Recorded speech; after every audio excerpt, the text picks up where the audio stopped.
Hello friends, my name is Shivam from DevOps Schools and I will help you to enable your learning process in various technologies of DevOps, artificial intelligence, machine learning, big data and many more. This is our initiative to help you by sharing multiple tutorials and videos. And if you want any specific tutorials or any particular topic, then please do comment in the below comment section and I will help you with it. Also, please subscribe to our premium services on YouTube, which will give you access to more content and videos to enhance your knowledge about all these topics. Also, if you want me to help you with regards to the online trainings and classroom sessions by our qualified trainers, then please do write me at contact@devopsschool.com. Thank you. Okay, right. So let's start with it, guys. Hi, Ravi and Akhilesh. This is Mohan Raj Jagdishan, your instructor for Python training. Before getting on to the course content, let me introduce about myself. Myself, Mohan Raj Jagdishan from Spring People, the instructor for this Python course. With respect to industry experience, I have around 15 plus years of software industry experience, experienced in design, development, and in training. For the first 11 years, I have worked in Torrey Harris Business Solutions, which is located in Bangalore.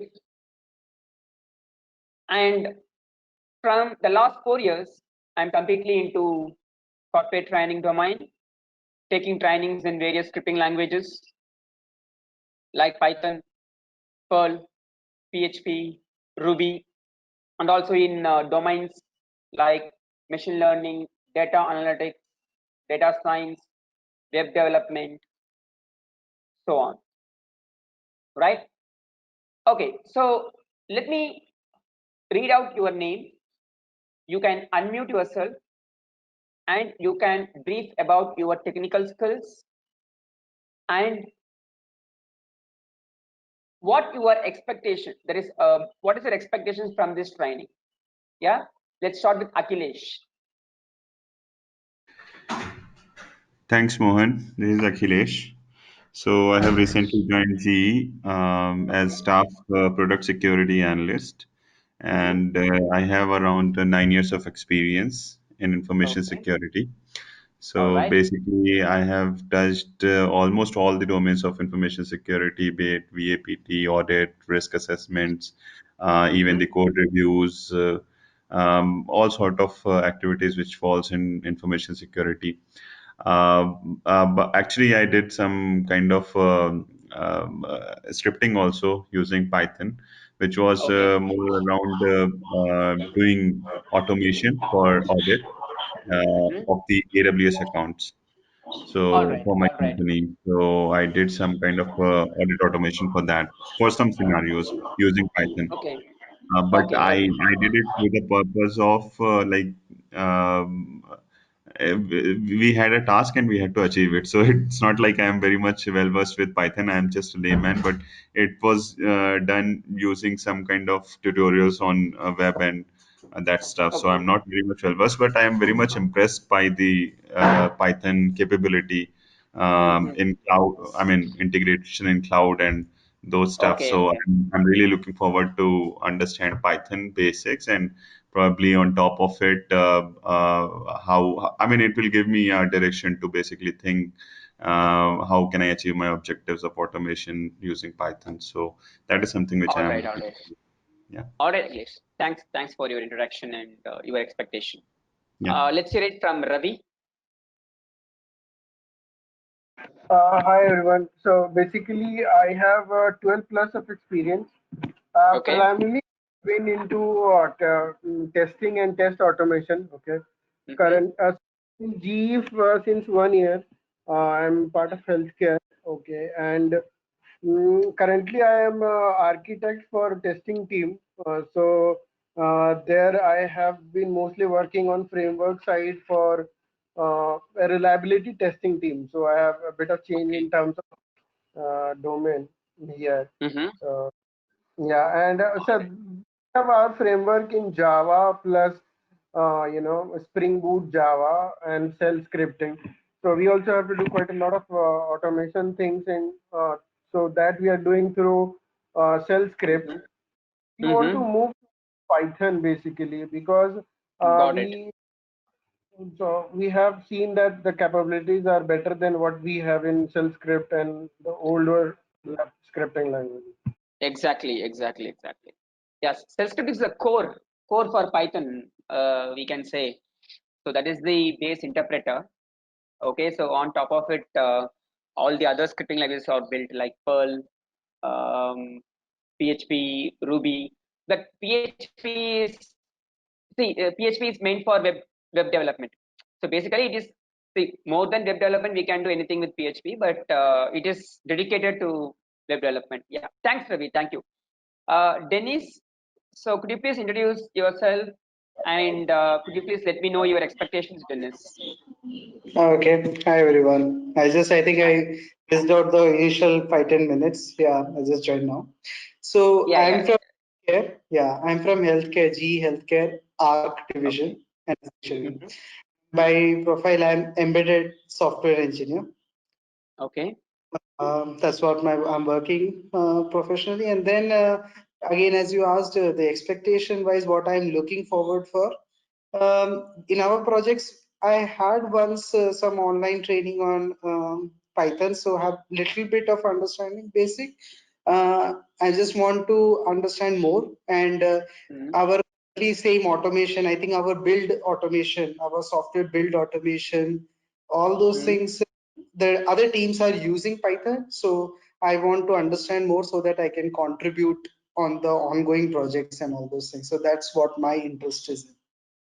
All right, Dennis. Thanks a lot, Yeah, guys, for thanks. your brief introduction.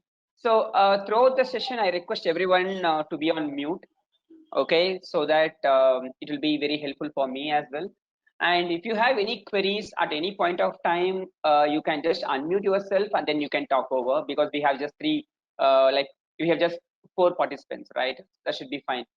Okay, and hope you guys know about the session duration. It's from 8:30 p.m. to 10:30 p.m. So from July 6th to like 6, 7, 8, 9 plus 7, 16. Like that is till July 16. That is next Thursday. So this week we have 5 days class, and next week we have 4 days session. Right. So this particular training is completely about basics of Python. Okay, that is whichever domain you choose. Okay, these are the topics that you should know. Okay, so the topics that we are going to cover in this training are, first we will talk about Python, like why Python is so much popular. Okay, why and what is the history behind the name Python. Okay, and what is the advantage of Python over other scripting languages, those things. And then we will discuss about the environment, like because we have several environments basically. We can install core Python or we can install Anaconda Python. Okay, so we can install any distribution of Python over here. All right, and then we will start with the language basics. All right, so what we will do is like we will start with variables. Okay, so we will talk about the different types of variables and different types of operators. Okay, different types of statements like conditional statements, iterators. Okay, and then slowly we move on to data structures. So data structures are the one which is the core part of Python. Okay, so we have 4 different core data structures called list, tuple, dictionary, and then set. Okay, those 4 data structures are so much important because in future, if you import any module, okay, if you import any library and if you invoke any functions from that particular library, it will either return, that is that particular function will return either in the form of list or in the form of dictionary or in the form of tuple or in the form of the combination of those data structures. Okay, and in the element of each and every that is, let's say in list, okay, the data type can be anything again. Okay, it can be string or it can be integer or it can be boolean. Okay, or it can be again it's a list as well. Okay, so we have something called list of list, list of tuples, list of dictionaries, tuple of dictionaries, dictionary of dictionaries. So those compound, That is the nested data structures. Okay, so those things we will discuss. So then once we cover all the data structures thoroughly, then we'll move on to functions. Okay, so in functions we will see what is the purpose of functions, how we can define the functions, and what are the different forms of parameters that we have in function. Okay, and when to use what. Okay, so we have 4 different forms of parameters. All right, like default parameters, positional parameters, keyword parameters, and variable length parameters. Okay, so these 4 are the different types of parameters. All right, and then we have 2 important concepts like regular expressions. Okay, so which is useful for pattern matching, and we have file handling, wherein we create files, and also we have different types of files. Basically, we have JSON files, CSV files, XML files. Okay, so first we will start with ASCII regular files, like how we can deal with .txt files, and then slowly we will see how to handle CSV, how to handle JSON, how to handle XML. Those files we will see. All right, then we'll move to the concept of OOPs. That is how we can define classes in Python. Okay, how we can define objects and how we can access the methods. Okay, so basically if you take any type in Python, it is a class. Okay, if you take any type, for example, consider you are saying var is equal to 5. Okay, you are just defining one variable, var is equal to 5. That var is an object which belongs to class int, that is integer. Okay, each and every variable or each and every attribute, whatever it is, it can be a function, it can be a lambda expression, it can be a variable, or it can be a class. Okay, everything is an object in Python. All right, and then we will discuss exception handling. Okay, exception handling is very much important because it helps us to run the program very smoothly without any interruptions, right? Okay, so these are the topics that we are going to cover in these 9 days, that is in these 18 hours. All right, so you guys have any doubts in these topics, or you have any inputs to share, or we'll proceed? And with respect to session, it's completely hands-on. Okay, it's completely hands-on. So for the only for the first 15 minutes, we will discuss theoretically. That is, what is the advantage of Python? Okay, why Python is so much popular, like that. So once we did the environment setup, okay, each and every concept will be explained via some exercise. All right, via some program. Each and every concept can be will be explained via some program. Okay, so if you guys want to try at that point itself, you can let me know. I will hold for some time so that you can execute the program that I'm going to write in the that is on screen. Okay, and then you can come back. All right, then we will continue with the sessions. For example, since it is online session and this is for just 2 hours per day, what you can like, or else if you want to try later on, like post the session, also that should be fine. But Python is a language where you need practice a lot. Okay, because Python is such a language. Okay, so we have several features actually. So most of you guys are I think fine with the basics, right? Like you have seen some particular part of code and all, right? Okay, so Python is such a language where you need practice a lot rather than just listening. Okay, so and also like for every 2 sessions, not every session, for every 2 sessions, we will share you some assignment questions. Okay, so wherein you can take you can take offline, and then you can try it over. Then once you complete it, you can just upload onto LND Cloud Portal. So this is our LND Cloud Portal. Okay, hope you guys would have received some credentials, right? This is our LND Cloud Portal. Okay, so wherein we will upload all the files that I'm going to write. For example, consider I'm just going through the topic called conditional statements. I will write a separate program for conditional statements. Okay, and by the end of the training session, that is by the end of the session, not the training, not the end of the training program. Okay, so by end of day 1 or day 2 or day 3, okay, so on each and every day, I'll be uploading that particular set of files onto this L&D cloud portal so that you can download it from your end. All right, and also the sessions will be recorded. You can see the session is being recording. Okay, so all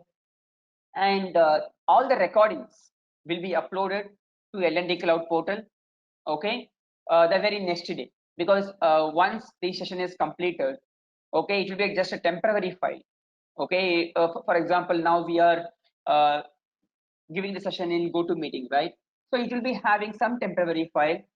So once the meeting is over, the file will be converted to proper video format. Either it will be MP4 or WMV, depends on the application. Okay, and then it will take some time. It will take some 2 to 3 hours to convert.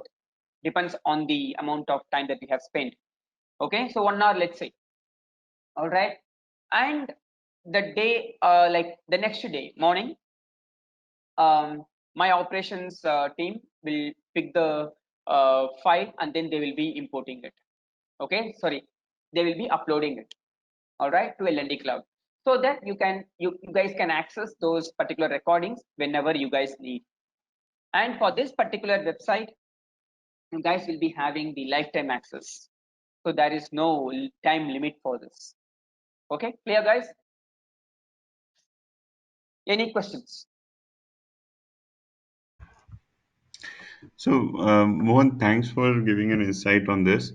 Yeah. There's Akhilesh. Just for out of Yes. curiosity, when we received this training program, there was also a mention of advanced Python.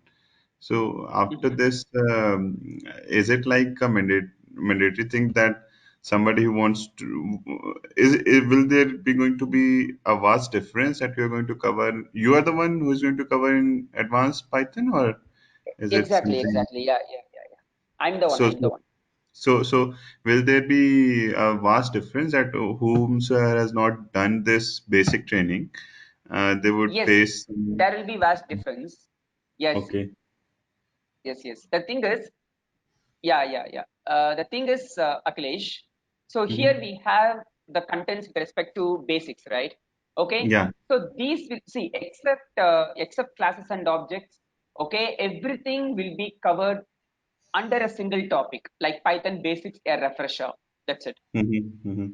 Okay, apart from that, we have lot of topics. So in that, the module 2 will be classes and objects in detail.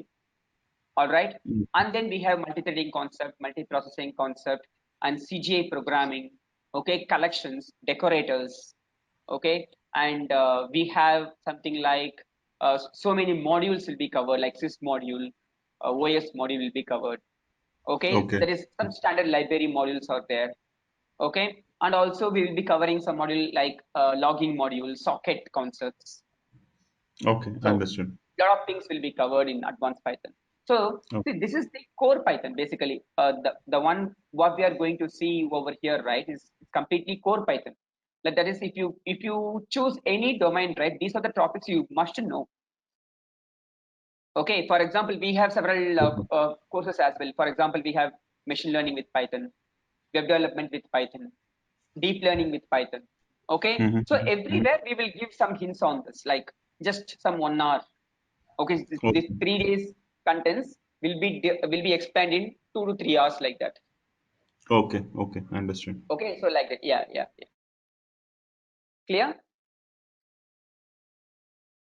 Ravi and Dennis, Yeah. do you guys have Please any go ahead. doubts?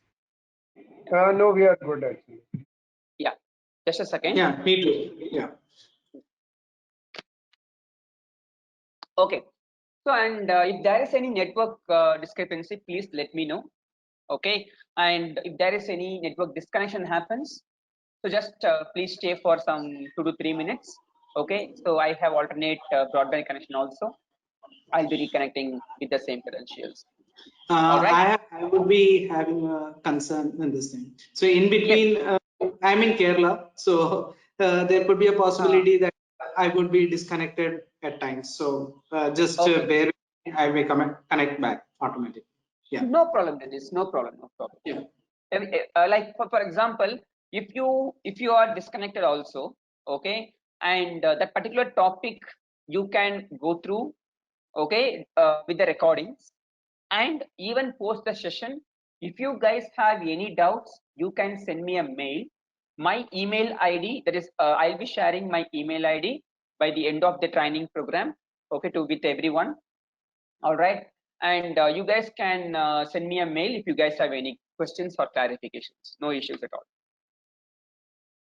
Right. Okay. So now, first let's discuss in general. Okay. So what what is an interpreter?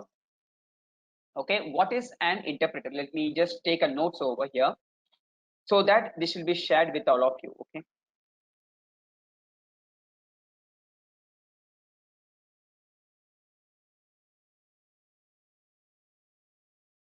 Okay.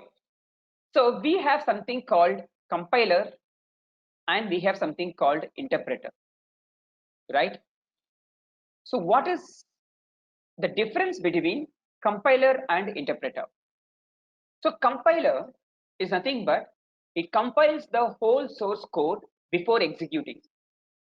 Okay, and if there is any errors, it will be reported.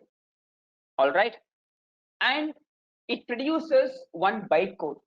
Compiler produces, so compiler checks for errors, okay, before execution, checks for errors before execution, and it generates bytecode, that is machine understandable code, bytecode. For example, in case of C, it generates .o. In case of Java, it generates .class. And you can execute the program using the bytecode only. That is nothing but compiler. Interpreter is nothing but line by line execution.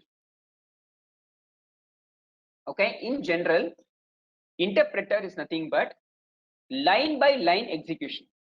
So basically, it will check the first line. If everything looks good, it will be executed. Okay, and it will not produce any bytecode. With respect to general interpreter, okay, it will not produce any bytecode. Okay, bytecode will not be generated. All right, but in case of Python, although that is, even though it is an interpreted language, okay, it is an interpreted language, there are some possibilities. That is, it checks for some errors before execution. It checks for some errors before execution. What are those errors? That is indentation error, okay, syntax error, okay, like this. These two errors will be checked because indentation is a unique feature in Python. We will talk more on that. Why indentation is considered as a most unique feature in Python. Okay, and we can produce, okay, we can generate bytecode called .pyc. It's a compiled Python script. Okay, so using this compiled Python script also, your Python script can be executed either using .py or using .pyc. You can execute the script. Okay, so this interpreter, if you in general, if you talk about the interpreter, the base interpreter is shell script. Okay, shell script is the base interpreter wherein it goes line by line execution and the bytecode cannot be generated for shell script. So on top of it, these scripts like Perl, PHP, Python, Ruby, those are all developed. Okay, and Python is not only from shell script, it is inherited from most of the languages. Okay, it inherits the features from most of the languages like C, Modula 3, C++, Java. Okay, it has inherited the features from various languages starting from C till shell script. Okay, right?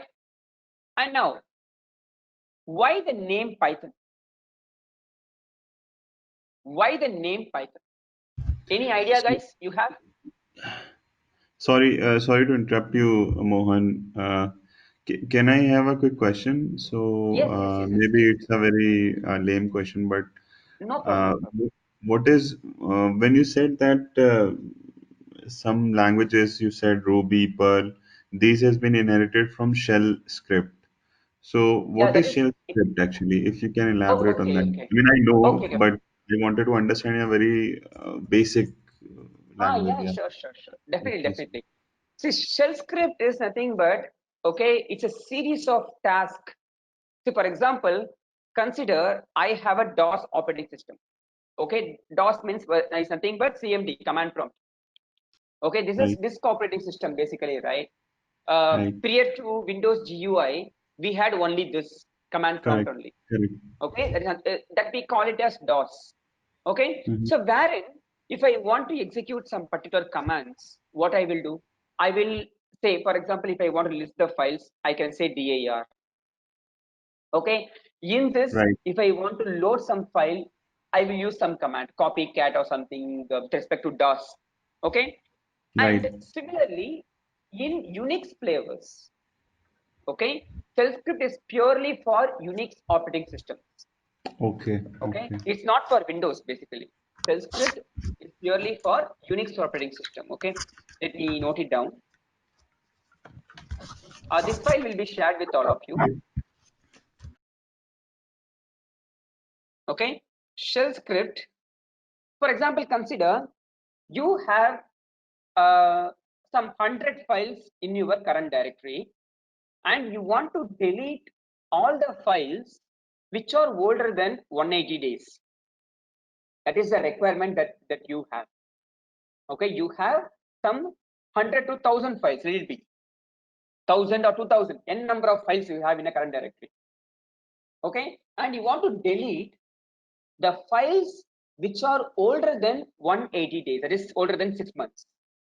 Okay, so now if I want to do it manually, it will take so much of time. For example, how we can check the number of days based on the modification time, correct? And also we have some command, basically we have some command called find. That's a command called find. So using that, we can find all the files which are older than 180 days, and then I can use rm command to remove that particular file.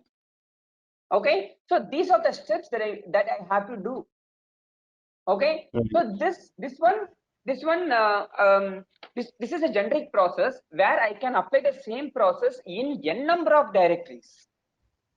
Okay, consider Okay, I have some 10 different directories. In all 10 different directories, I have to do the same set of operations. okay. Okay, so now instead of doing it manually in the command prompt, because if you take Unix flavors, right? So anyways, nowadays we have Red Hat, Ubuntu, CentOS, all are Right, GUI based. Okay, but still, um, even see now, for example, I have this folders. Okay, I have this folders. Now I want to delete the files which are older than 6 months. Okay, so but the thing is, what should I do? I have to go to each and every folder here, and then I want to find the list of files manually. I have to do. Obviously, what right, will happen? It will take lots and lots of time, right? right, So instead of right. that, I can just define some command and then I can just execute it.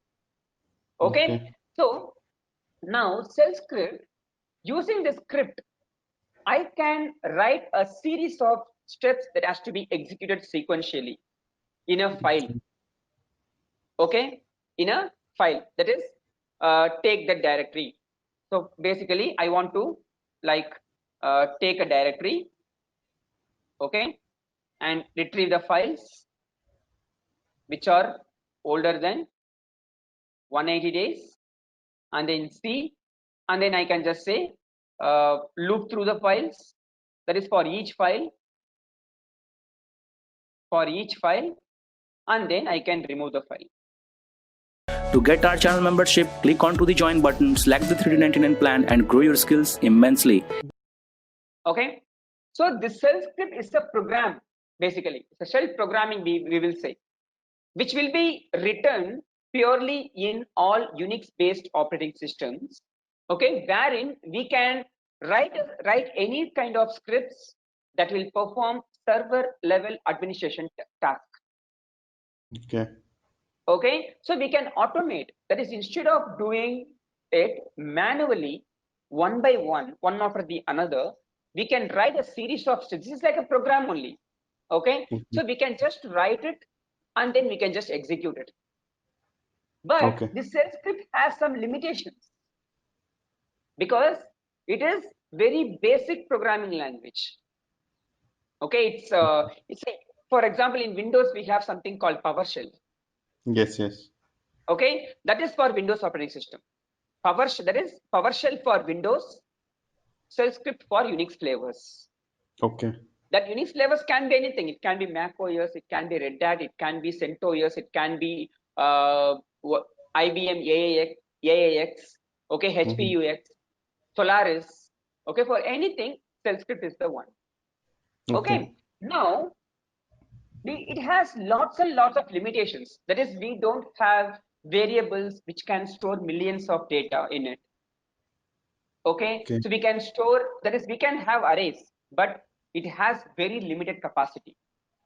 I can store some 1024 bytes in it. That's it. Okay, in an array I can store only that much. And performance oriented.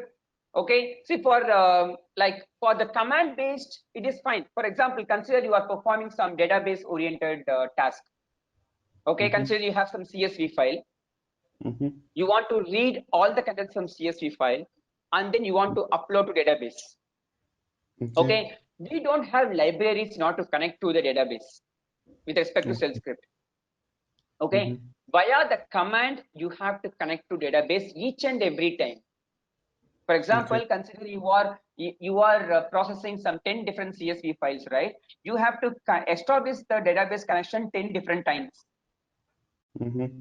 Okay, so obviously the performance will be very much lower, right? Okay, so like this we have n number of limitations with respect to shell script. The shell script will be apt only for the command oriented programs. For example, you want to execute a command, that is Unix command, and then you want to retrieve the output from it and then you want to process it. That is fine, that will work fine. But even though that particular task will not be work for like if the data exceeds more limit. I can tell you one scenario because we had some use cases when I was working in Tory Hats. Okay, the thing is, we want to read some log file and we want to parse some contents from log file, and then I need to update that to the database. Okay, that is, on an overall, it looks a simpler task because we can use some grep command. So there is some shell scripting, some Unix command, and then we can retrieve the data and then we can upload the database, right? So the shell scripting worked fine for the log file, which has some 1000 lines, 2000 lines, like that. Okay, there is no performance problem at all with respect to 2000 lines. Okay, like that. But when we receive the file from our client, okay, it has some 4.3 million records. It is 4.3 million lines. All right. So what happened was, then we tried to execute the same script, that is same shell script for those 4.3 million records. It was keep on running almost a day basically. Okay. So shell scripting is taking 24 hours, more than 24 hours basically. That is, the shell scripting didn't stop at all. So in 24 hours, it has just processed some 1 million records, not even 1 million, I think. Okay. Then what we did, we rewrite this entire script in Perl scripting as well as in Python scripting. Okay, that is I rewrote it. Okay, now both the scripts, first script has taken 25 minutes in order to process all 4.3 million records, and Python has taken 5 to 10 minutes in processing all the 4.3 million records. And why did it So, happen? yeah. Because of the available libraries or what? Yes, because of libraries. That is 35 minutes for Perl scripting, 5 to 10 minutes for Python. Because in shell scripting, for each and every insert or for each and every bulk insert, we have to connect to database each and every time. Okay. Okay, connect it, execute it, come back. Connect it, execute it, come back. Okay, but with respect to Perl or Python, what happened was you have to establish the connection only once, and you have the preferred statement only once. Basically, that is the query only once. You need to just pass the data around. Okay. Okay, got it? Understood. That is the difference, basically. Yeah, that is the difference, basically. Understood. Okay. Yeah. So shell script is it is just for the server level administration task. For example, if you want to monitor a process, if you want to check the disk usage, okay, some health check you want to do. For example, every day you want to check whether the server is up and running or not.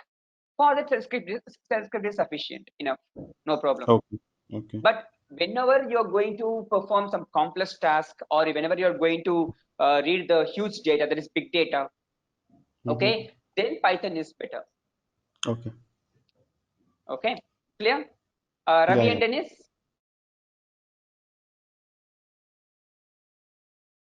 Yes, one doubt. So Python files are saved .py, right? Yes. Okay. Yeah, it can be anything, no problem.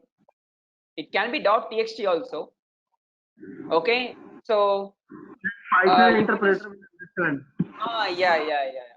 That the thing is, whenever you execute the scripting command line, right, you will be executing Python space file name, right? And also, whenever you import a particular module, that module should be with the name .py. That case, it should be .py. Okay, that is, if you want to create your Python script as a module, that time it should be .py or .pyc. So module is like what? So in other programming languages, like in Java, say suppose it is a package. So module is kind of package. So package is nothing but collection of modules. Package is a directory which contains n number of modules that we will see going forward. Okay.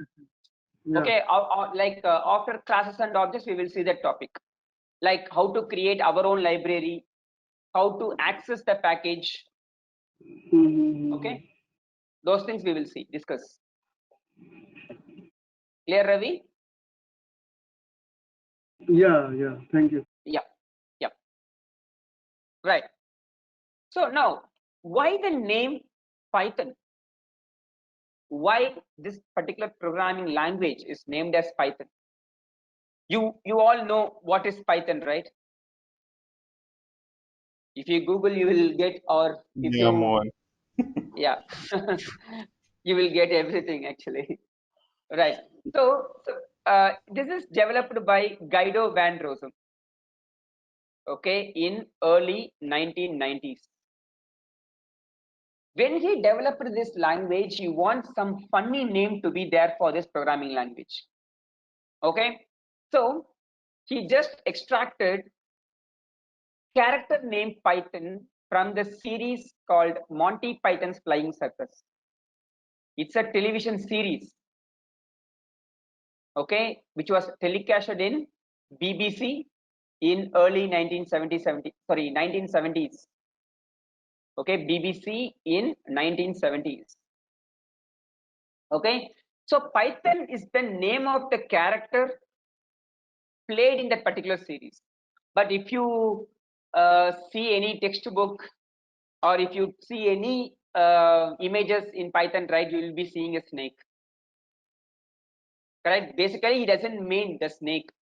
Okay, so he just extracted the character name Python from this particular series, web series.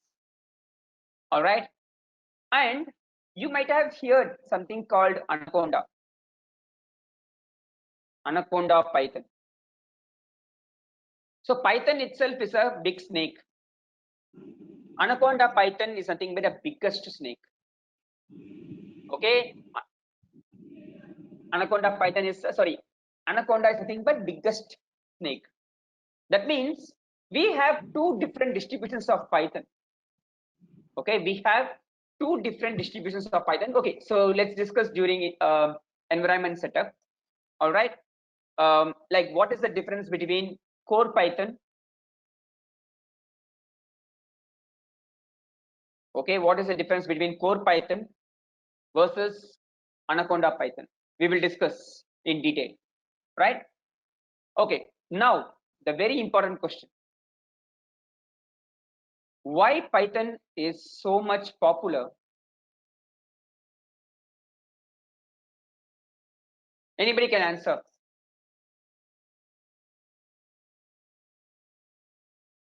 Why Python is so much popular? I think that it's not platform dependent. Anywhere it can be used. Right? Yes, multi-platform. Yes, that's right. Then Perl is also multi-platform. PHP is also multi-platform. Yeah. Yeah, it's easy. I think syntax. It doesn't have much syntax, right? Exactly. Yeah, it is easy to read. Yeah, easy to read. Easy to understand. Then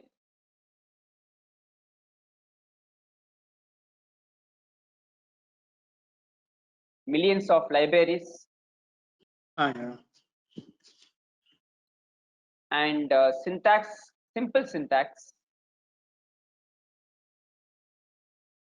Optimized programming language.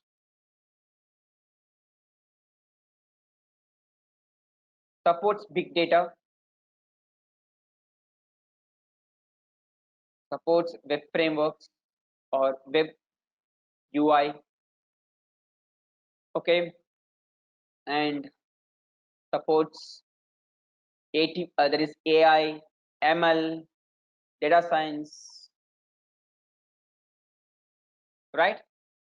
Okay, so basically, whenever like when the Python is developed in 1990s, okay, it is just the replacement for shell scripting. That's it, nothing else.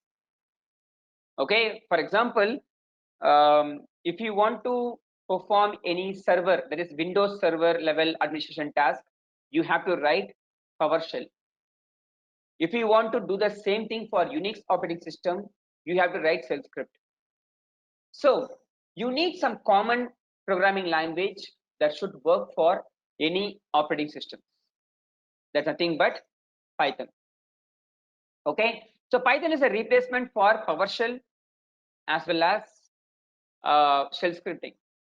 That is nothing but 1.0. So 1.0 is just a replacement for those. But going forward, it has enriched a lot of features, and Python became popular when it handles big data.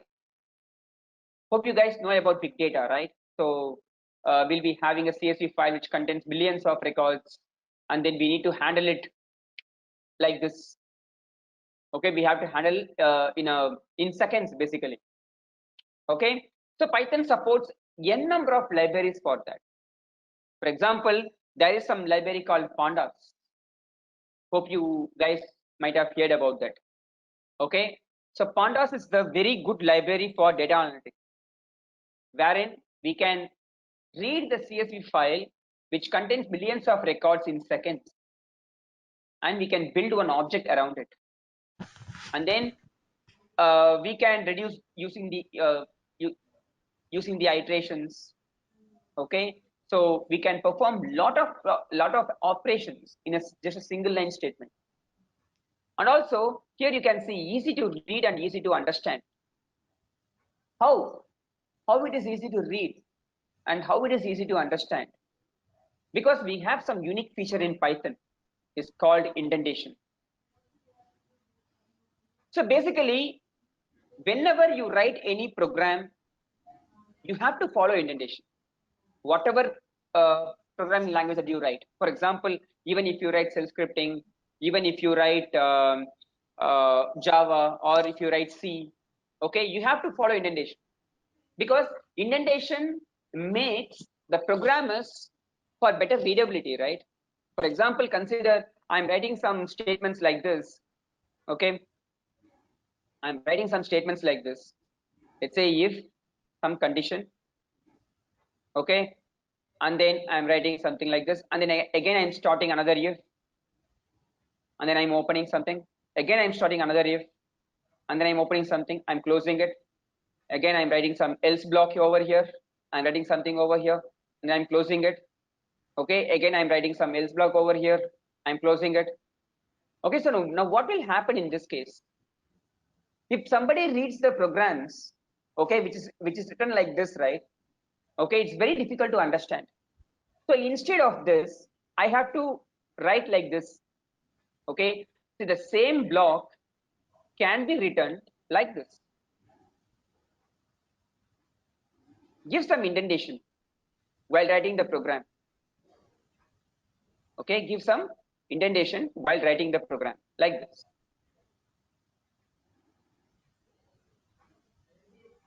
So which makes us easy to read and easy to understand? The second one, not the first one, basically, right?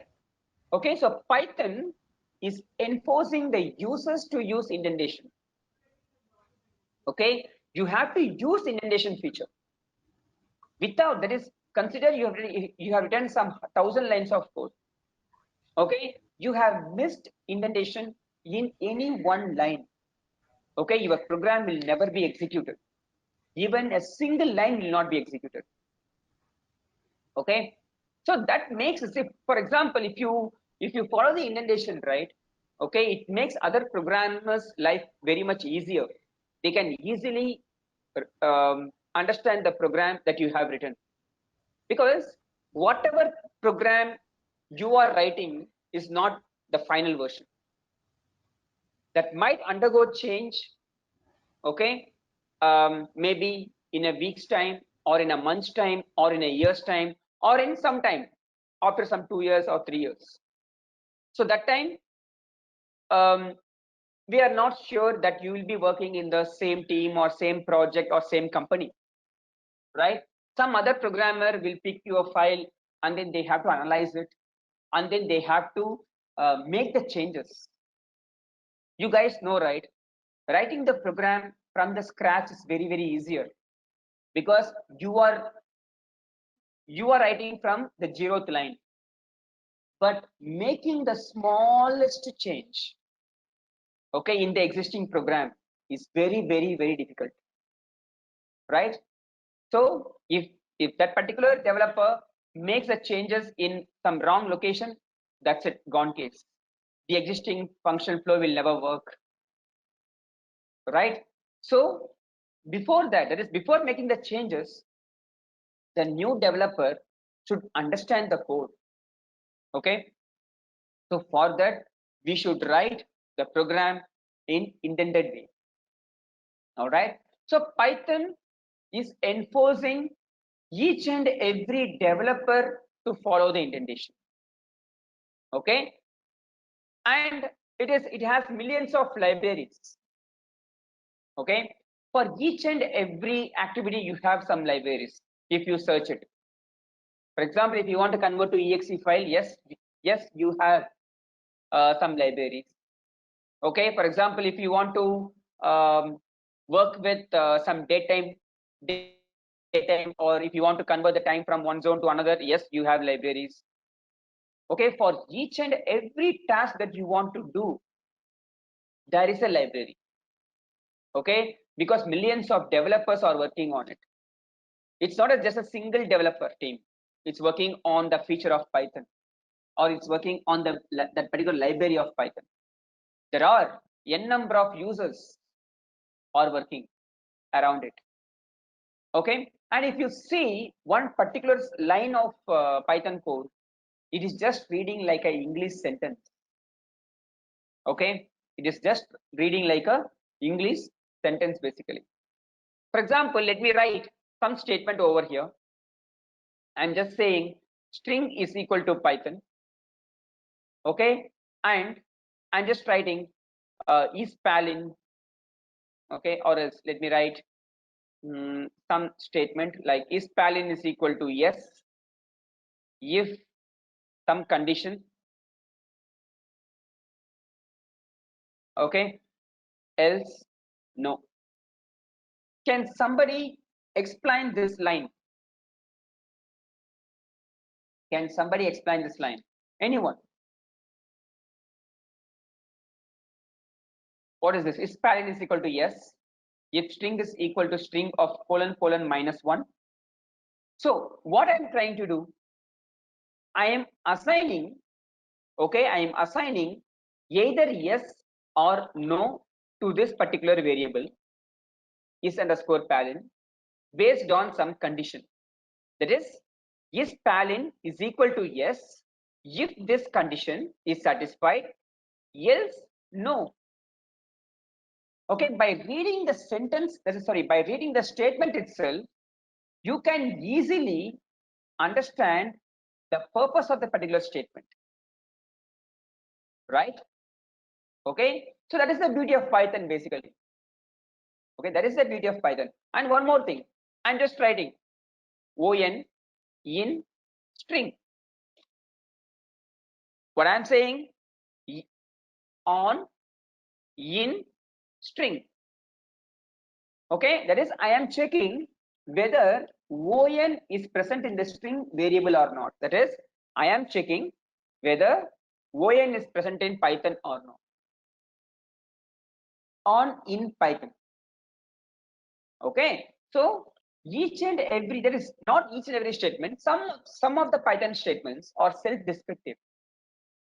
Okay, so by seeing the statement itself, you can guess it. Okay, so this might be the purpose of this particular statement, like that. You can guess it, easily guess it. Clear?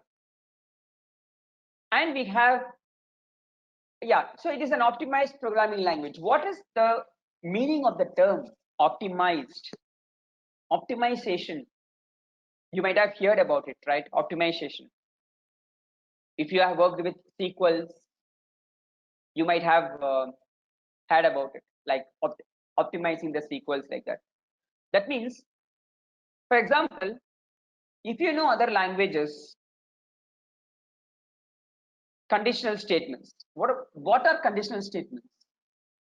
We have if else, and in that we have multi-level, nested, okay, like this, and then we have conditional operator. Also we call it as ternary operator. Okay, and then we have switch case, and then we have unless. These are the different types of conditional statements. Okay, that is simple, multi-level, nested, and then conditional operator, which is also called as ternary operator, switch case, and then unless. And similarly, if you take looping statements, okay, if you take looping statements, we have for, that is traditional for loop. So in our college days and all, we used to write for I is equal to 0, I is less than or equal to 10, I is I plus plus. Whenever you write for loop, definitely that line will be there. For I is equal to 0, I is less than or equal to 10, I plus plus, then I minus minus. I used to by God the statements like anything.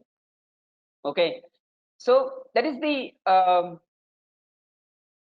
for loop, right? And also we have something called for each version of for loop. For each version of for loop. For a single task, we have different types of loops. Why? And also we have while, do while, until, do until. And then in shell script, we have something called select. Okay, so just to loop through various elements, why do we need 7 different loops? If we have n number of, see, it is fine. See, if we have more number of constructs, okay, it is good. It is good for the programming language, but it is very difficult for developers. Like, we have to remember syntax for everything, okay, and we will be confused when to use what. That is the requirement that can be done with for, can also be done with while, can also be done with do while, can also be done with do until or until, because until and while are just opposite to each other. Okay, while and until are just opposite to each other, right? So just to achieve one requirement, why do we require this much of looping statements and this much of conditional statements? So that's why that is in Python, we don't have conditional statements. Sorry, that is like conditional operator we don't have. Okay, absent. Switch case we don't have, unless we don't have. We have only if else, in that simple if else, multi-level if else, nested if else, and then single line if else. These 3, if we want to implement conditional operator, that's nothing but single if else. If we want to implement switch case, it's nothing but multi-level. If we want to implement unless, it's just the else class of if else. Okay, so everything can be achieved just using these conditional statements. And similarly, I can have only 2 different loops, that's it, for and while. Okay, and all these loops are not at all present. These are all absent. And we can easily decide when to use for and when to use while. Okay, we can easily decide when to use for loop and when to use while loop, that we will see during hands-on. Okay, so that's why we call it as optimized programming language. These are all just 2 features, that's it. Okay, so we have n number of features in order to tell this particular line, optimized programming language. Okay, and also it supports big data, it can handle millions of records, supports web UI. We have frameworks like Django, Flask, Pyramid. Okay, so in order to develop the web frameworks, and it supports the latest trending technologies: artificial intelligence, machine learning, deep learning, data science, data analytics, and it can support Spark. Okay, Spark, Pig, Hive, everything is Hadoop concept, right? Big data Hadoop concept. Okay, so Python can be used everywhere. There is no limitations with respect to Python. But according to me, there is, as far as I know, I'm not sure whether this can be used with respect to mobile applications. That's the only place I didn't do any R&Ds. Okay, but apart from that, you can use anywhere in IT industry. All right, and also it is used in IoT as well. Okay, so Internet of Things, right? So any questions, guys? To get our channel membership, click onto the join button, select the 3D99 plan and grow your skills immensely. Any questions you have in this? No, Mohan, I'm good. Mohan, only one thing. The Panda libraries that you said, they are also written in Python script, right? Yes. Okay. Basically, those are libraries. Okay. Those are all built on top of NumPy. They have used C. NumPy is written in C, I think. Okay. On top of it, they have written in Python. Sorry, didn't get you one. So basically, those are libraries written in some language, right? Yeah, there is NumPy is written in C. Okay. NumPy. Okay. NumPy is written in C. Basically, see here. Let me just take you through that. Program files, Python 3.7, lib, site packages. See here, this NumPy is there, right? Okay. So the base of NumPy is written in C Python. We have something called Python. Okay. C Python. All right. That is, you can integrate C language with Python basically. Okay. Got it. And on top of NumPy, this Pandas library is written. Okay. All right. See here we have n number of files over here. Okay. And this is, I think, API completely. Yeah, extensions or there something. These are all core libraries basically. Understood, Mohan. Yeah, please go ahead. Yeah. Any questions, Ravi and Dennis? No, we are good. Okay. So now let's discuss the environment setup. Okay. So whenever you want to install Python, the best place is python.org. That is python.org. This is the official Python website, which is maintained by PSF. That is Python Software Foundation.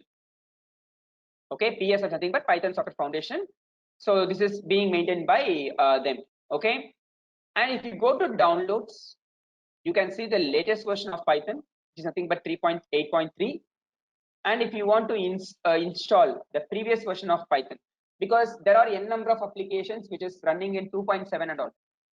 Okay, and if you want to go to that particular version, you can click on the OS, and then you can see 3.7.8, 3.6.11, 2.7.18. So like this, you can see n number of versions of Python over here. Okay, and also you can just click on Linux, Unix, Mac OS X. Okay, so you can click on the particular operating system and then you can download it. So whenever you install Python from this particular website, okay, so the core libraries will be installed by default. What are those core libraries? The libraries which are installed by default, those are nothing but the one which is displayed in this. Okay, so Pandas and all, it's external library. You have to install it. Okay, you have to install it.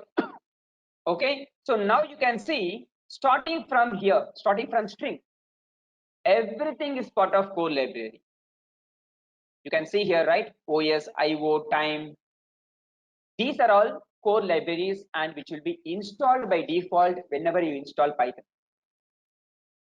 And whenever you install this, you can see one inbuilt editor called idle. Okay, this is the default editor in Python,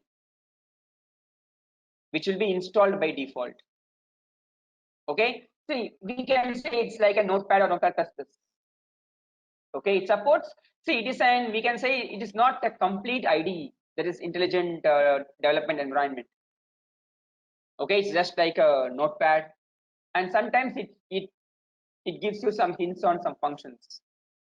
Okay, so this is nothing but core Python. That is, whenever you install Python from python.org, you will be getting this. And we have something called PYPI, that is Python Package Index. For example, if you want to install Pandas library, okay, you can download it from here. That is pypi.org. See here, now you can see there are totally 2,44,861 projects. Each and every project is a library. Okay, now you can see Pandas here. Okay, you can just go to some particular Pandas. So this is the command. You have to install Pandas in your environment. There is pip install Pandas. Either you can use pip command, or you can say download files and then you can download it, depends on the OS. So the best way to install any libraries is via pip install Pandas. That is via pip command, because it resolves the dependencies manually. For example, consider over here I'm giving pip install Pandas. Okay, let's wait.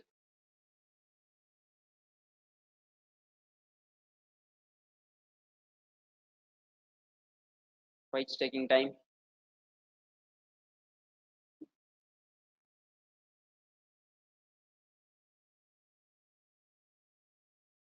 Oh, okay.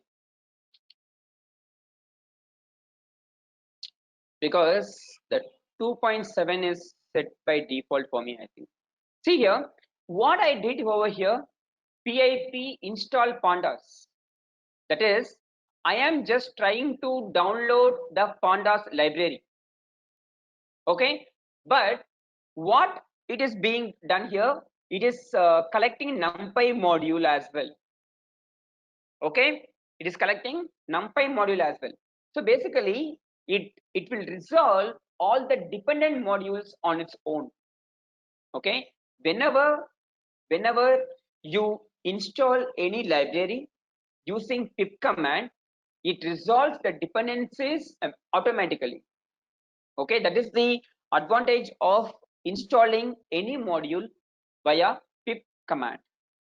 Okay, so now, yeah, so in advanced Python course, okay, so we will see database also, basically, like how to connect to database, how to retrieve the records from database, how to perform front operations on those and all. Okay, so over there we will let you know how we can install the modules as well. Okay, because there are 3 different ways of installing the module. Okay, one is via pip command, other one is via WHL file, other one is via source code, that is star.zip. Okay, so the easiest and the safest way to install any module is via pip command, because it resolves the dependencies automatically. If you install via source code or if you install via WHL file, you have to resolve your dependencies manually. Ultimately, it will take a lot of time, right? For example, consider I am trying to install Pandas. It will ask me to install NumPy first. Whenever I try to install NumPy, it will ask me to install some other module first. Then I have to resolve those dependencies first, and then again I have to come back, and then I have to install Pandas. Okay, so that's a time-consuming process. But if you do pip install Pandas, it's just a one command, just a click enter, and then it will proceed everything. Fine. Right? Okay. Now, this is nothing but core Python version. Okay. So for this particular training, if you install Python from this particular website, it should be sufficient. Okay. If you install Python from this website, it should be sufficient. But just for your knowledge, I will talk about Anaconda Python as well. What is Anaconda Python? It is just another distribution of Python. Okay, it is just another distribution of Python, basically. That is, Python itself is a big snake. Anaconda is the biggest snake. So basically, Anaconda is for data science tasks.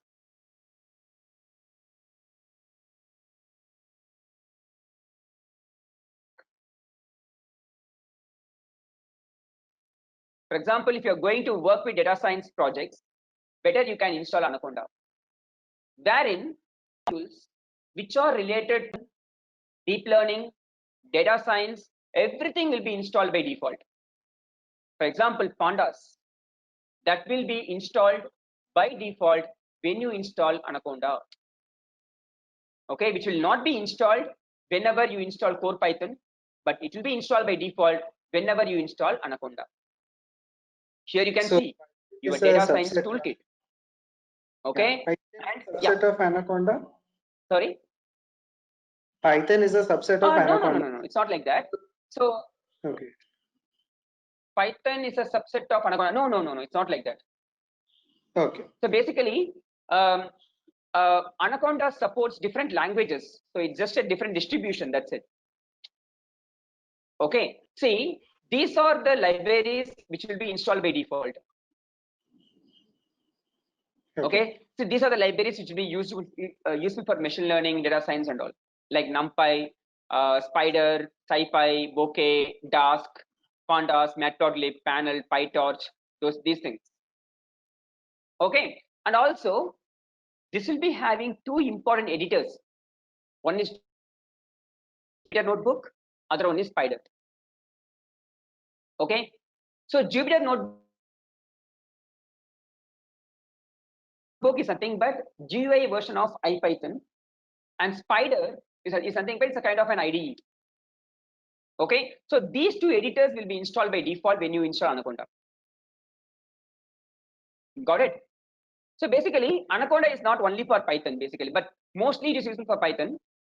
Okay, and also you can use R programming, you can use Scala programming whenever you use, like whenever you install Anaconda. But most of the users will be using for Python. You can see it over here, and you can see the version Python 3.7. What is the latest version of Python? Is 3.8.3, right? But Anaconda will use the version 3.7 so far, because Anaconda will take some time in order to make the changes that has been given in Python 3.8. Okay, whenever any new version of Python is being launched, that will be first updated in core Python version. That's it. Okay, that will be first released in python.org. Okay, so this Anaconda distribution of Python will take some time in order to have the latest Python version. So right now it has just Python 3.7, not 3.8. Got it? And also you can see for Mac OS separately, for Linux separately, because it will not be supported by HPUX, Solaris and all, because those are all CUI based interfaces, right? Command user interfaces. Okay, only these three operating system will be supported, because it's completely graphical user interface. Okay, it is completely graphical user interface. All right, so these are the differences basically. So whenever you install Anaconda, you can see all these modules will be installed by default, but whenever you install core Python, these modules will not be found at all. You have to install it manually whenever you need it. Okay, guys, any questions? Yeah, Mohan, this is Akhilesh. So basically, you mean to say Yeah. that Anaconda is a GUI installation, right? And then if we want to use those libraries, which comes with the installation of Anaconda, we can use Spider or Jupyter to write a program in Python utilizing those libraries, right? Yes. And also you can have Anaconda installed in all the operating systems, and you Mhm. can point that libraries, okay, Okay. Yeah. in another version also. It depends on, see, it all depends on the path environmental variable, how you are Yeah, going right, to right, right, support it.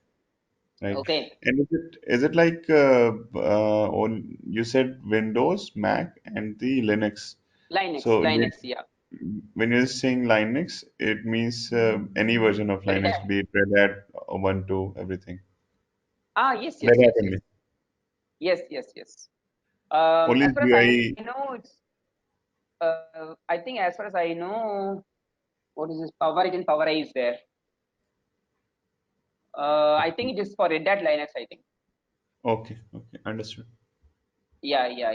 I think so because I have used in Mac OS and I have used in Windows, but I have never used in Linux so far. Okay, understood. Okay. Yeah. So these are differences between core Python version and Anaconda. So which you have installed, which version of Python you guys have installed, guys?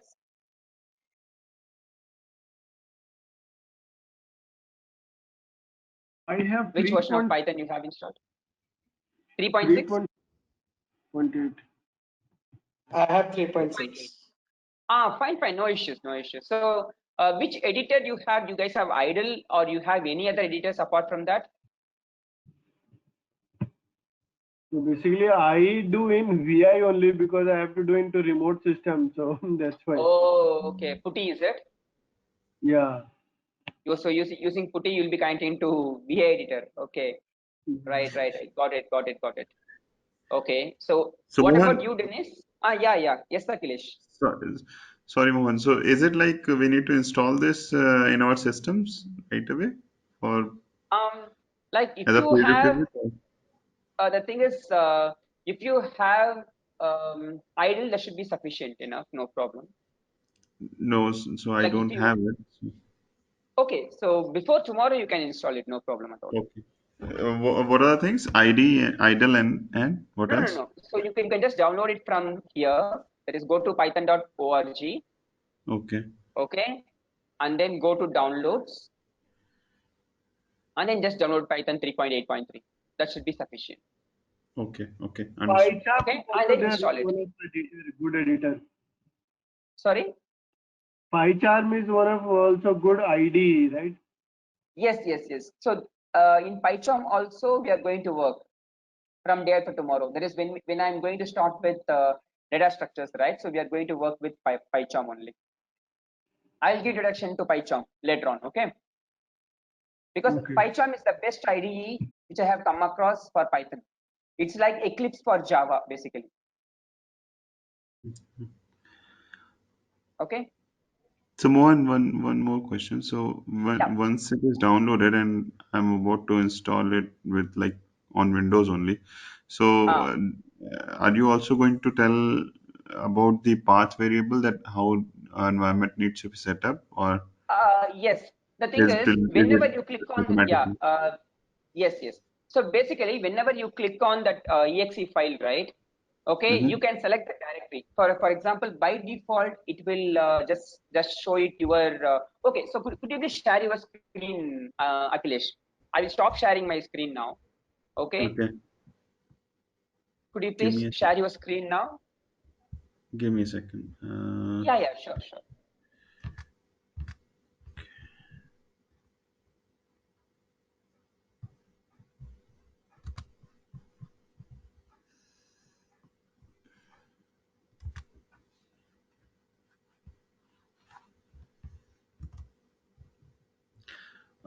It is saying become the presenter to start sharing your screen. So Okay. I will make you the presenter. Just a yeah. second.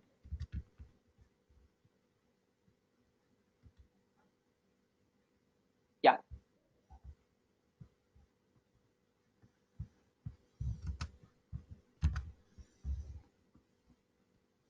I've shared it. Let me know when you can see my screen. Yeah, sure.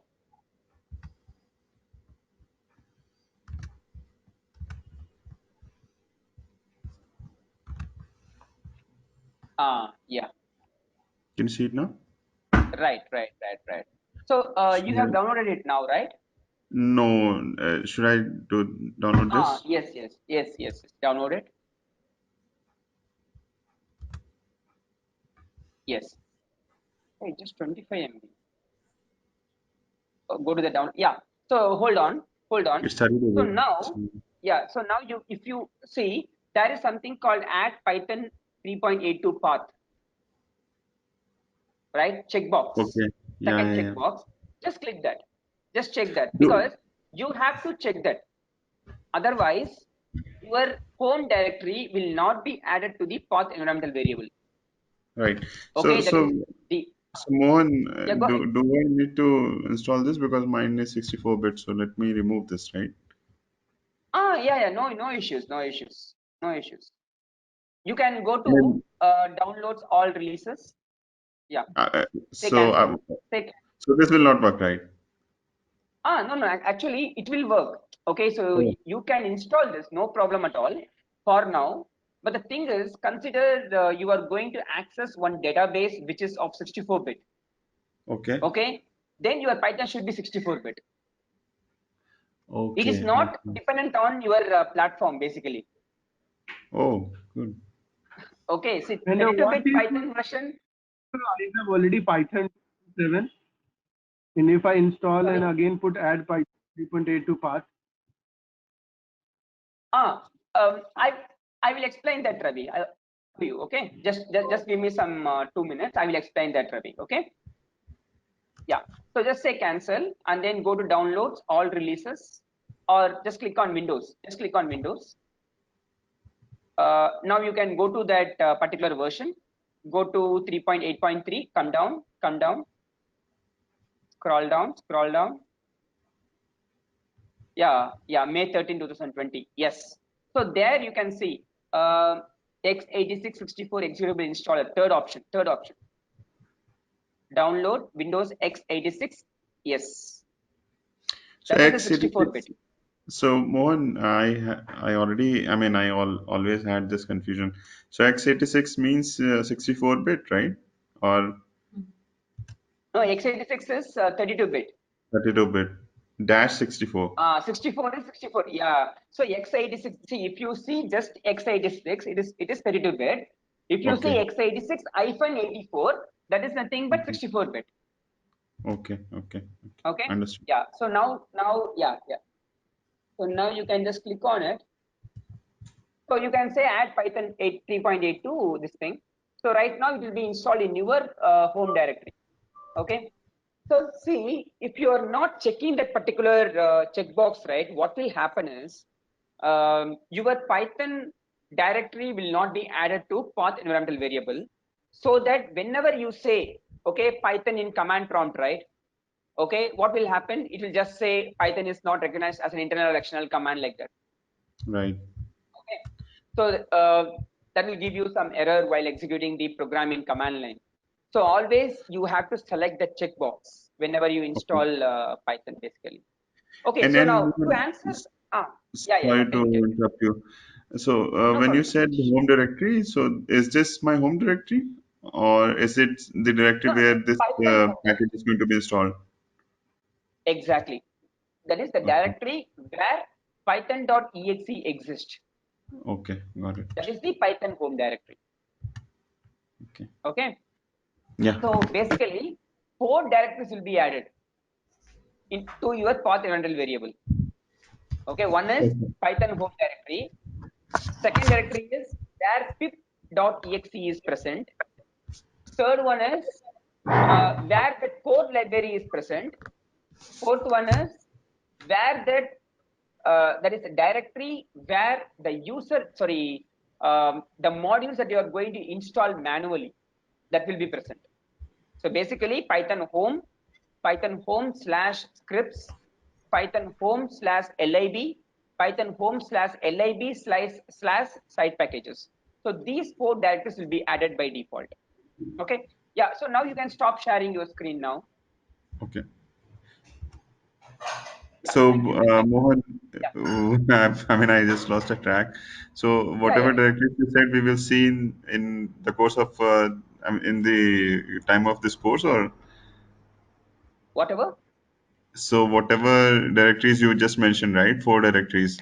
Do we do Yes. we s- would we see during the course of this whole lecture, or is it something you Yeah. said in?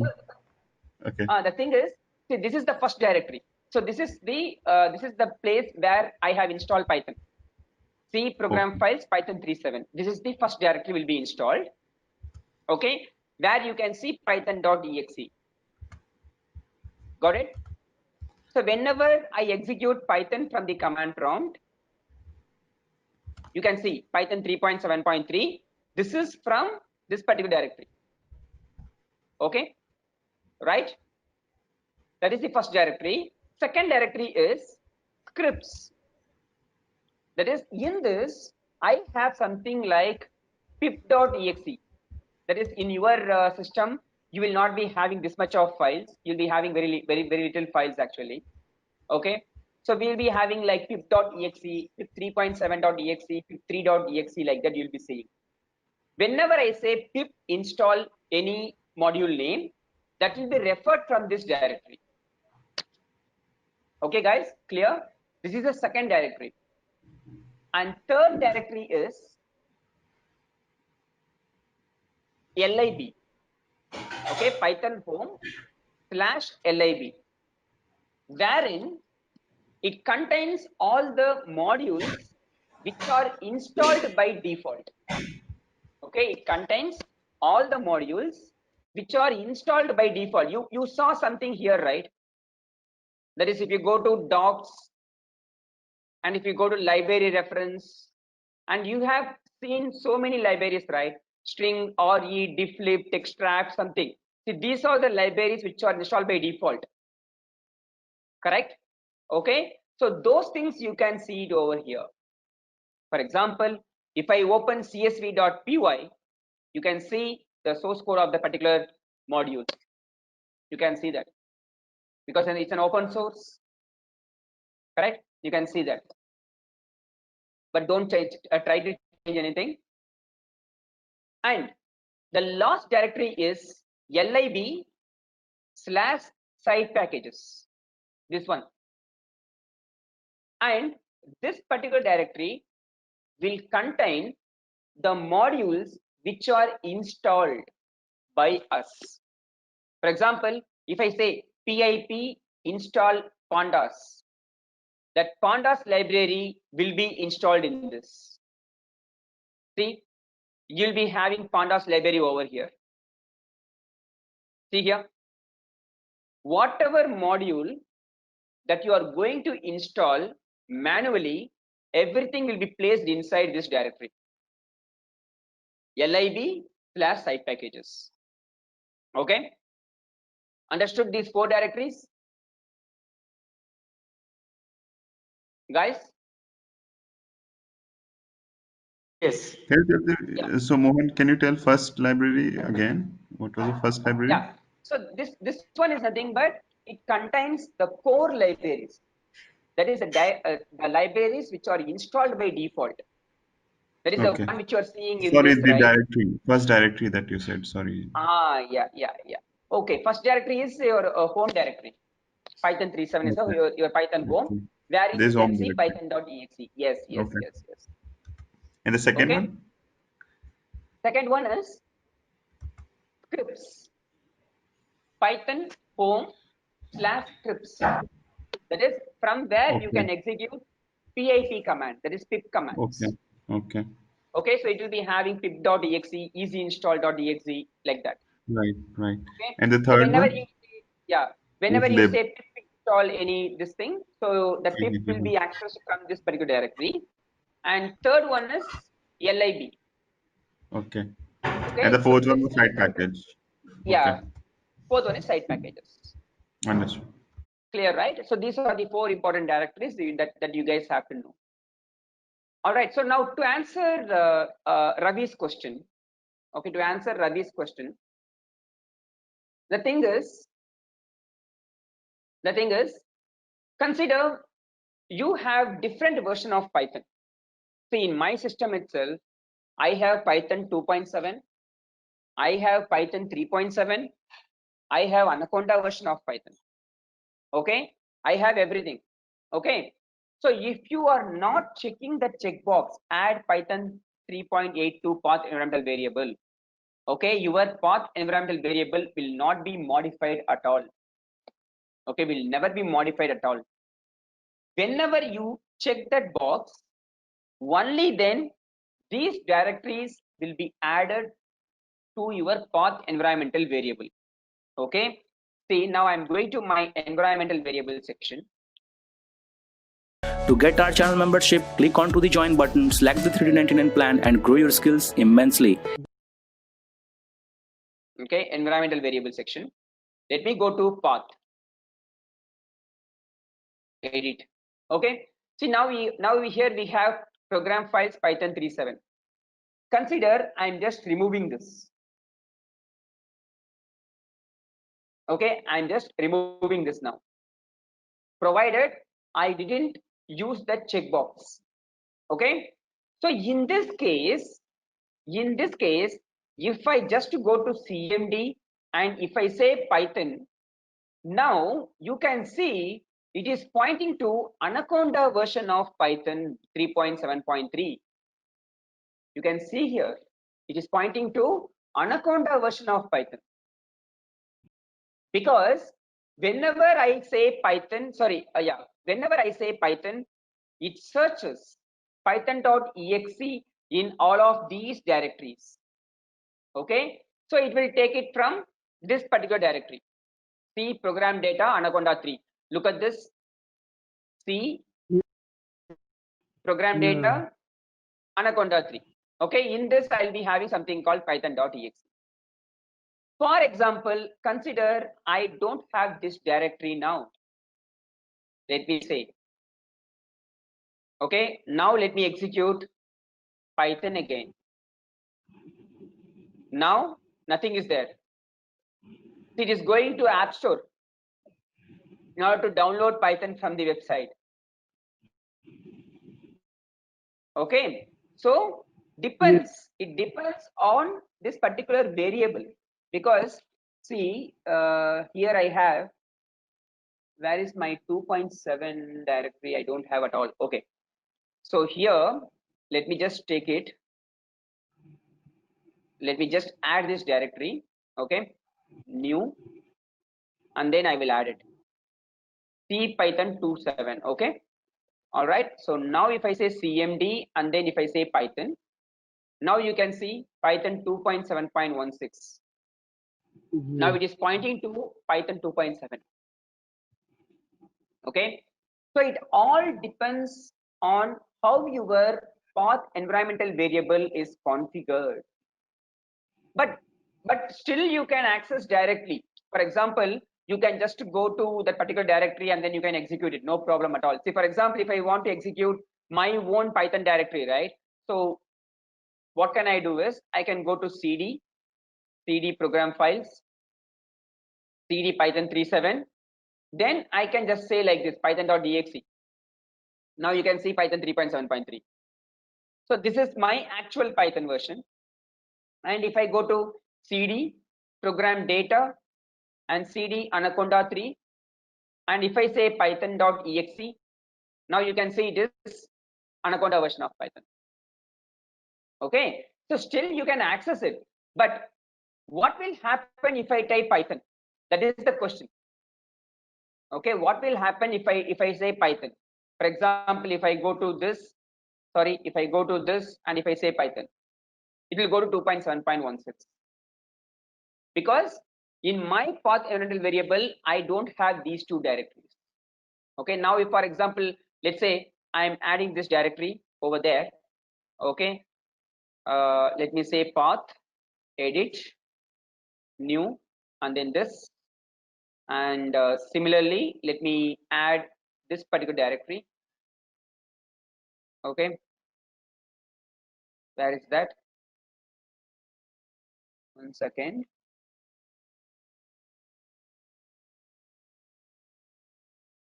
Let me take the directory also, cd/cd program files, cd Python 3.7, and let me add this directory also. New, this thing, this, yeah. So now what will happen if I say Python? It will take exact version of it. Okay, let me just cmd, and if I say Python, okay, but still, because I have to move that up, right? It's a first come first serve basis. Whichever directory is found first, only that will be taken. Okay, see here. Where is mine? See here, it should be on the top. Move up and again move up here. Okay, because it searches from the first directory. It stops searching it once it finds it. Okay, first come first serve basis. So now if I just do it again,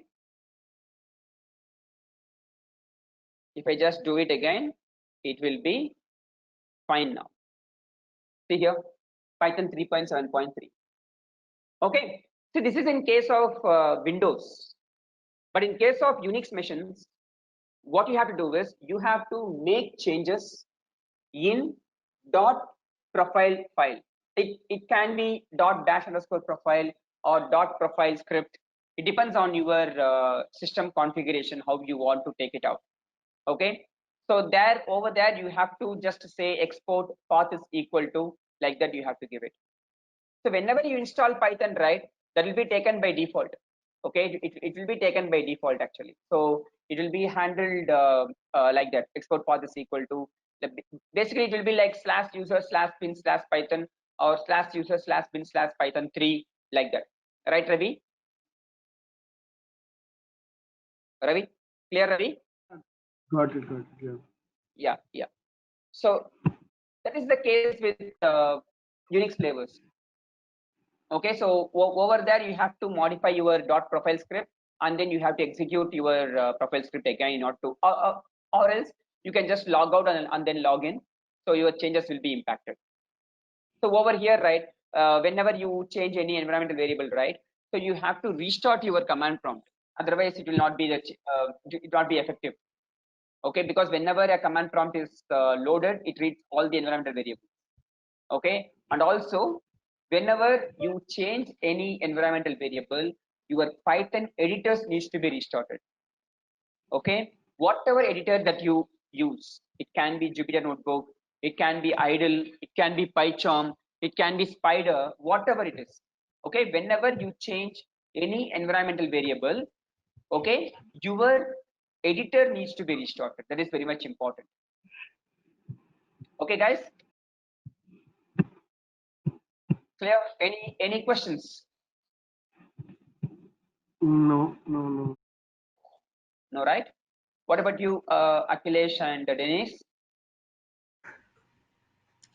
No, Mohan, I'm good. Mohan, just Congratulations. one quick Yeah. thing. Yeah. So you're doing installation on our Windows machine right now, and you Yes. said something about Unix also, that how Yes. path needs to be modified, and those small things which are crucial for installation. So is it something Exactly. which you can give as a kind of Some demonstration you need, is it? documentation? Demonstration Documentation I can give, would or be demonstration also I will give. Demonstration I will give it in the okay. next week, because Okay. next week anyways I have training on Unix and scripting. So for that I have to install my Red Hat in my system as well. So Okay. I'll give Understood. the demonstration that time itself. That should be Okay. better actually. Thanks. Okay. Thanks. Mohan. Yeah. Sure. Akhilesh. Sure. Yeah. Dennis, you're clear? Yes. Yeah. Okay. Sure. Yeah, so now whenever we launch idle, or whenever we execute Python in command prompt, you will be getting the screen. Okay, so this is nothing but a Python shell. Okay, this is nothing but a Python shell, we used to say, wherein you can execute a series of Python statements one after another. Okay, for example, if I want to define some variable, let's say var is equal to 5, you can just define some variable, and then if you press enter, that will be executed, and then you can use that particular variable whenever you need.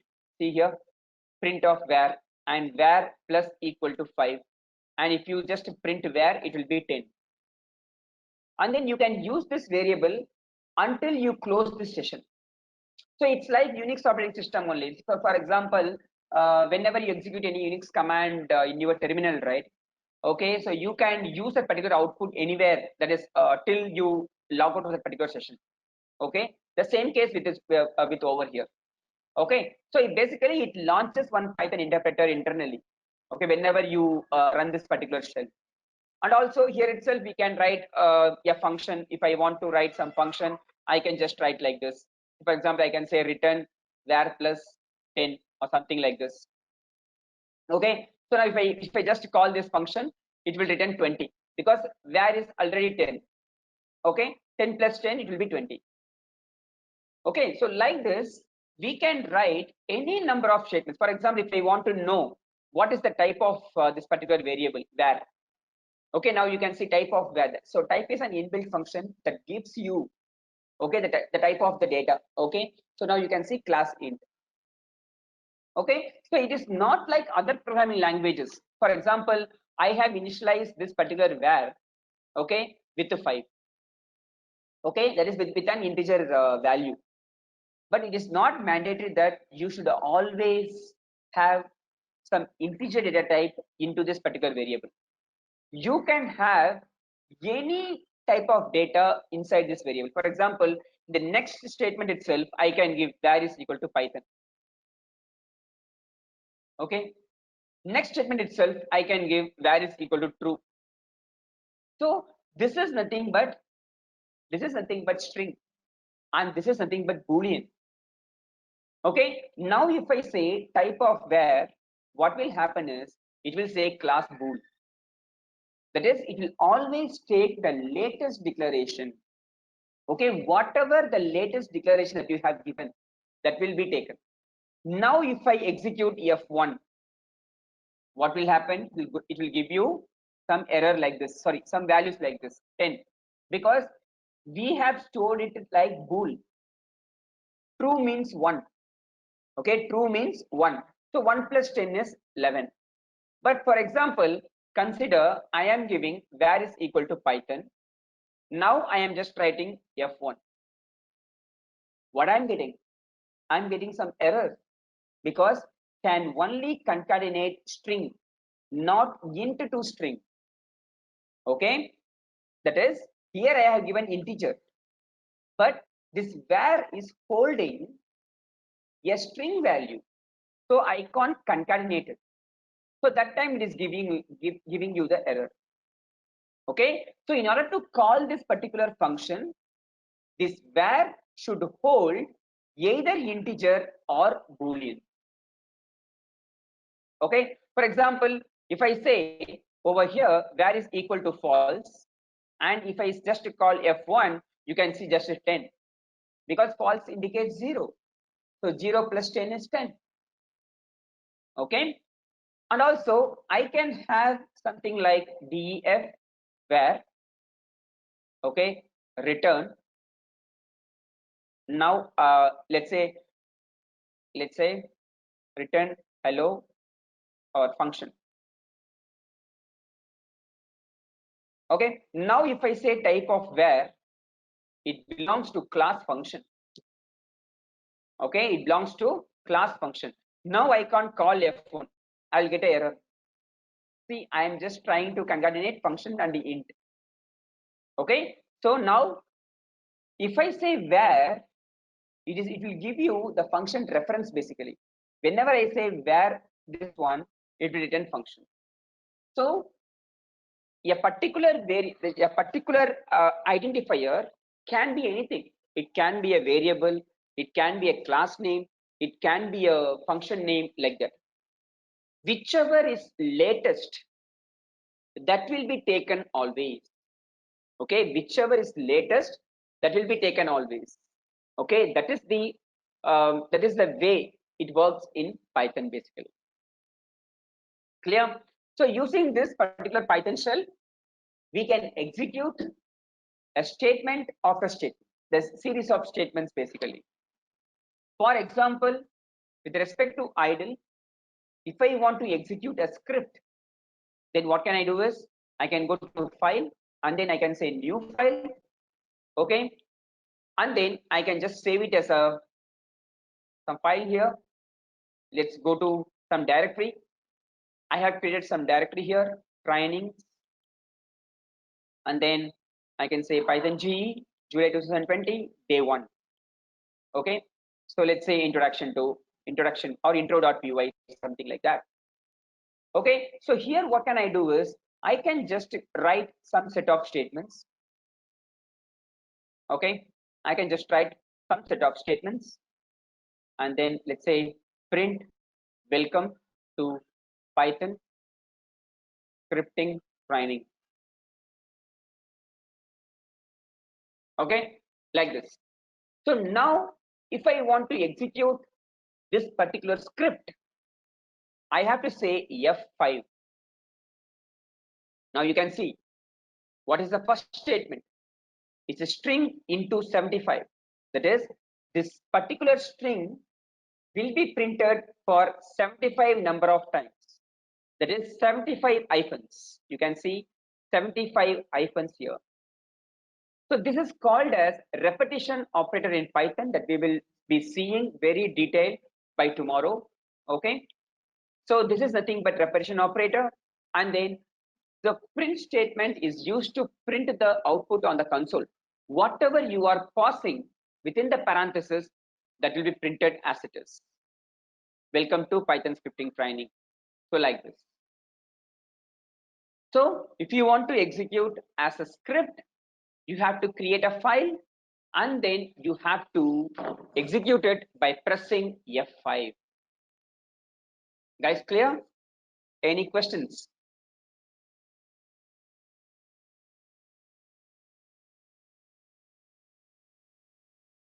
Hope it is clear to everyone. Yeah. Okay, guys, so we'll stop it here today. Okay. So tomorrow we will continue with variables. All right. So you can just install 4 Python version in your system, and with respect to installation on Linux, I will be giving the demonstration by next week. Okay, might be on Monday or Thursday. Okay, but definitely I will give some demonstration on that. The beauty is in all Unix platforms, okay, Python will be installed by default with 2.7 version. Okay, Python will be installed by default with 2.7 version. Okay, if you want to install the latest version of Python, yes, you can use yum or apt-get. So like that you can use it. Okay, it depends. Okay, it depends on the flavors of Unix basically. Okay, and then I will explain how we can set the set the path in bash profile and all. All right, guys.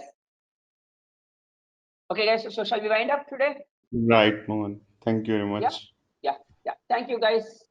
Please enroll our general membership for $3.99 plan to get access of all the parts.